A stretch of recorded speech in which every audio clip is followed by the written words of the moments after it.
Как у вас сейчас идет игра? Пока что нормально. Соперник сильный? Да. Игра на черно-белом поле только началась. Юные шахматисты, успешно представившие республику на Кубке России «Надежда Астрахани», теперь оценивают мастерство друг друга. 9-летний Халид в победе уверен. Если уже на турнире он получил первое место по классическим шахматам, то тут точно не проиграет. Спортсмен знает, какую тактику ему применить. Просто думать. Больше ничего не надо. Я думал, и из-за этого побеждал.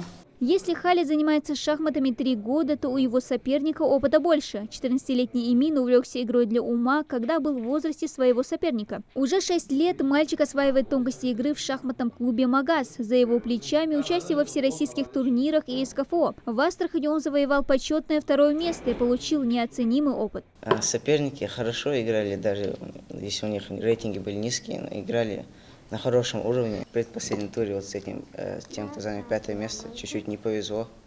С лишней пешкой он не смог выиграть. Надо было первое, наверное, забирать. В конце споткнулся, ничего сделал. В предпоследнем туре меня догнали. Ежегодный турнир «Надежда Астрахани» проходил со 2 по 14 августа. Вот уже 15 лет на его площадке соревнуются шахматисты из разных регионов страны. Ингушетию представили 5 ребят из 3 шахматных клубов – «Магаз», «Ади Ахмат» и «Падишах». Муса Аплиев, как президент Федерации шахмат и директор клуба «Падишах», очень гордится подопечными и верит, что в будущем у ребят будет еще больше побед.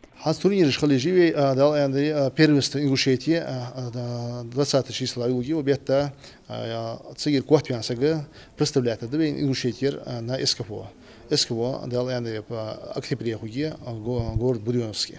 От имени Федерации шахмат участникам турнира вручили почетные грамоты. Денежным вознаграждением отметил старания ребят и спортивный клуб «Чингис». Успешным выступлением своего ученика Эмина Аушева гордый тренер Муса Эльджаркиев рассказывает, мальчик всегда отличался трудолюбием и упорством среди других воспитанников. И таких талантливых юных шахматистов в регионе немало. Развивать их в этом направлении помогают выездные турниры, но, к сожалению, участвовать в них получается не так часто, как им хотелось бы. Сколько бы мы с ними ни занимались, если у детей не будет турнирного опыта, они никогда не достигнут тех результатов, которые сегодня уже имеют место как в Северной Осетии, как в Дагестане, так и в Чечне. В этом плане мы отстаем. У нас очень много хороших, талантливых детей.